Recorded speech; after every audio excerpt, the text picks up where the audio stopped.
So a little while ago, I made this video called 9 Books I Revisit Every Year. And I got this comment to make a part 2, which excited me because it was hard to fit it down to 9. And there are tons of titles that I would add now that I'm getting a chance to expand that list. And so I'm going to be diving into the titles that I think are worth revisiting every year in addition to that first 9.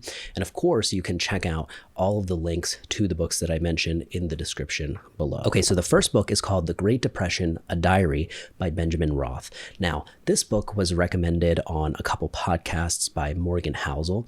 He referred to it as one of the best economic books of all time. And really the unique thing about it is that it's written from a young lawyer's perspective around 1929, where he's reporting to you what he is witnessing all around him.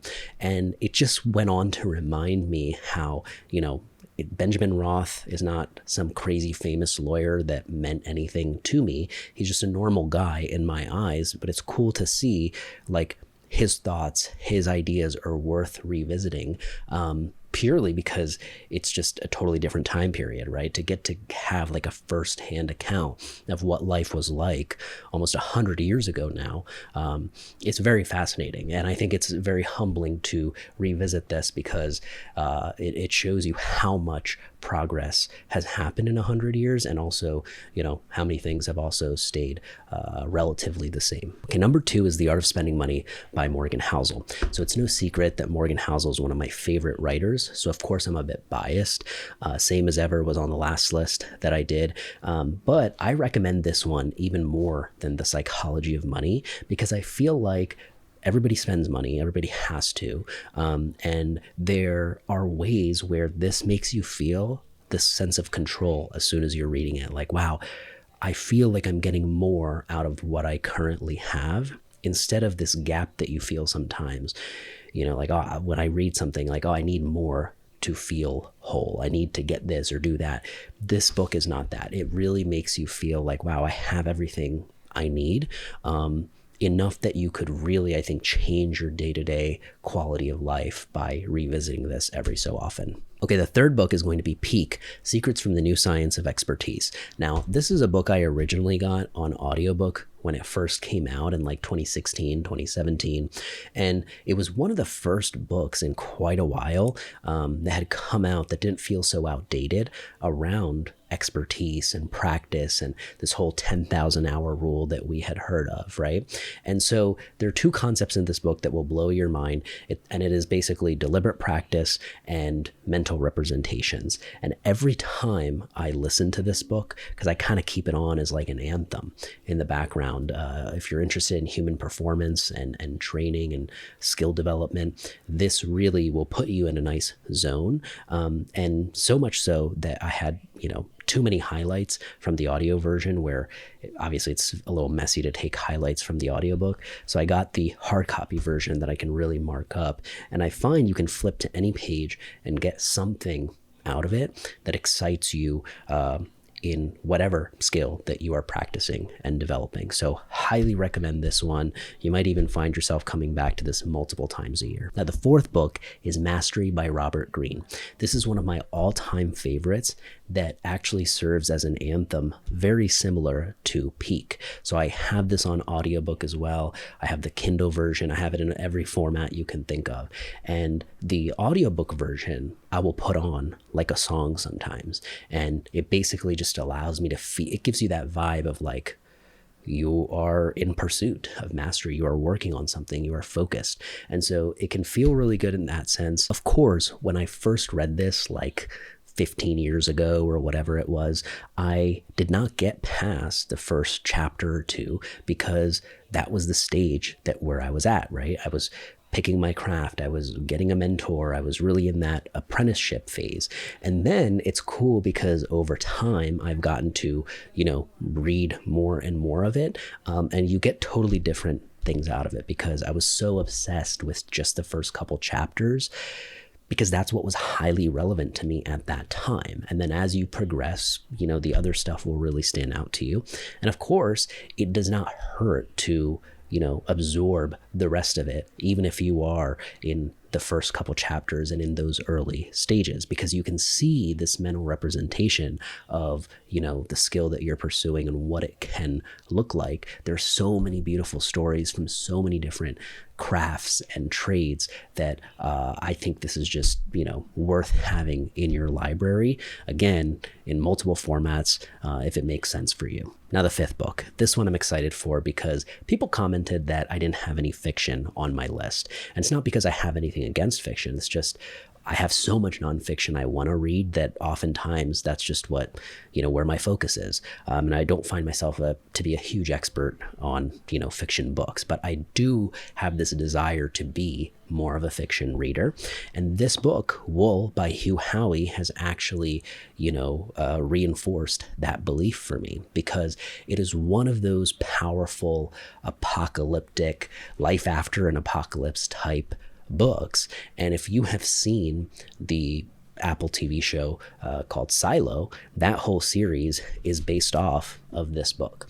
And so it's super cool because, of course, Apple releases this stuff like, one season a year, whatever it is, and we're still on the first book, I think, in the TV show. So I'm excited because I'm going to read the rest of the series, and I want to know what happens. So I'm excited about it, but what I really love is that this book, if you watch it also with the show, it's a great exercise reading fiction to help you produce images in your mind, right? Because that is a skill that we used to be as humans really great at that has deteriorated over time because we rely so much on words. But being able to kind of attach a scene and a visual to some of this, to the characters, and spot the differences, it's kind of like how you feel sometimes reading the Harry Potter book versus watching the movie. There's so much in the book that, just gets missed because they got to fit it into a tight little, movie script.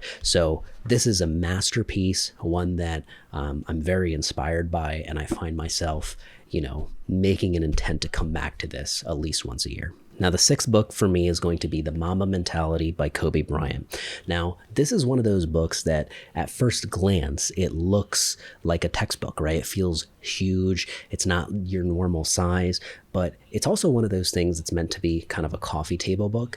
But when you open it, you immediately understand why it is the way it is, because there are some beautiful, beautiful pictures throughout his career that are actually in this. And there are such, one thing that as you look into Kobe, you'll probably know is that he wanted to be a storyteller. He wanted to basically write children's books and do a bunch of cool stuff once he had retired. And this was a passion of his that people were just really surprised by. They didn't know that he was into this thing.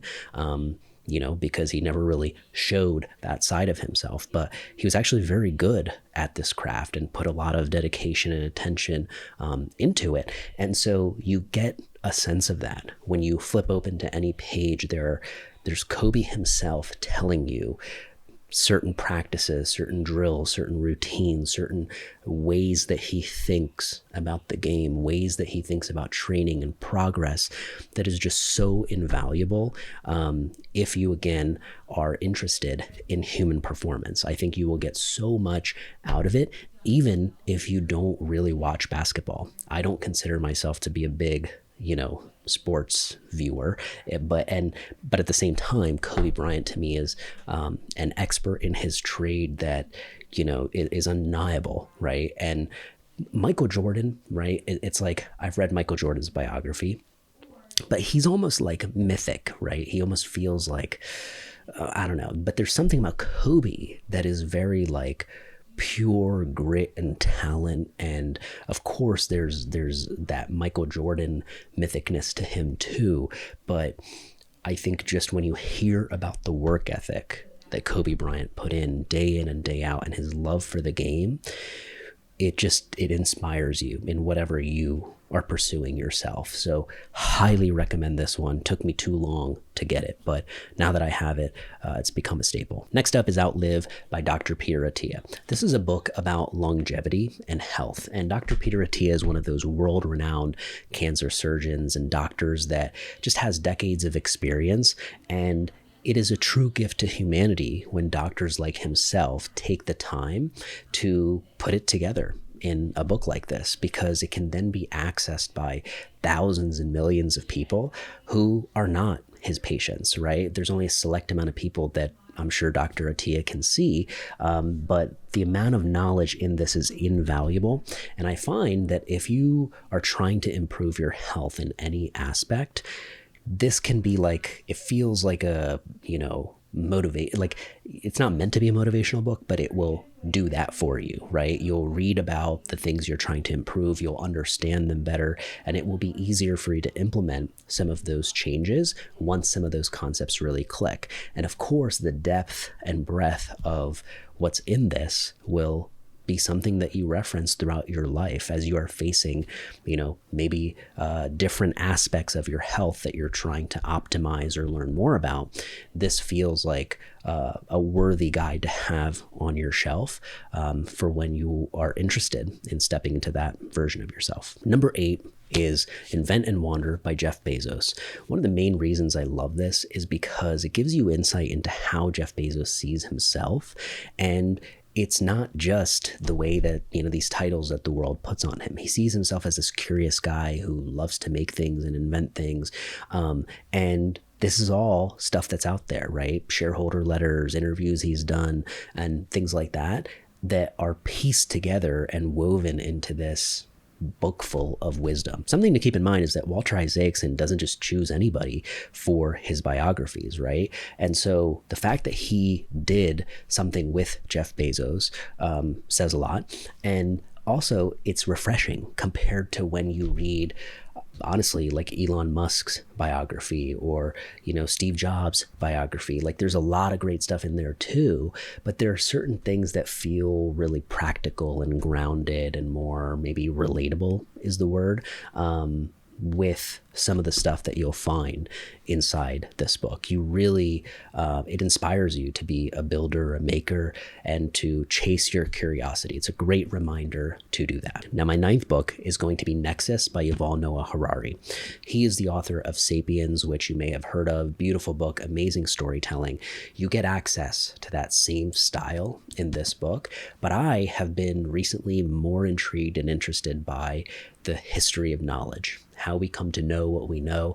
And this book makes it very accessible. It takes you all the way back to the Stone Age to right now, to AI age. And I'll read you the back and it will kind of give you an interesting glimpse into what this is. So, stories brought us together. Books spread our ideas and our mythologies. The internet promised infinite knowledge. The algorithm learned our secrets and then turned us against one another. What will AI do? Nexus is the thrilling account of how we arrived at this moment and the urgent choices we must now make to survive and to thrive. So again, this is one of those books that you will fly through. It is great, of course. You feel current reading about it in a sense because of AI and, feeling like you're not behind on it by learning about it. But also what I think is even cooler is it's taking you back, right? This is taking you back to the Stone Age and showing you the building blocks and the development of how information traveled up until now, which to me, this was just, I could nerd out on this forever. So if you find yourself interested in that, Nexus is definitely one that I recommend to have on your shelf. It's a humbling and refreshing reminder of, what we know and appreciating that, right? Appreciating the knowledge that we have access to. I think that this in combination with Wool by Hugh Howey reminds you to appreciate like all of what humanity has come to know and how that has helped us build onto learning more complex things, right? So anyways, this is a staple. So I hope you found some of these titles compelling. You can get the full book in the description below to everything I referenced in this video.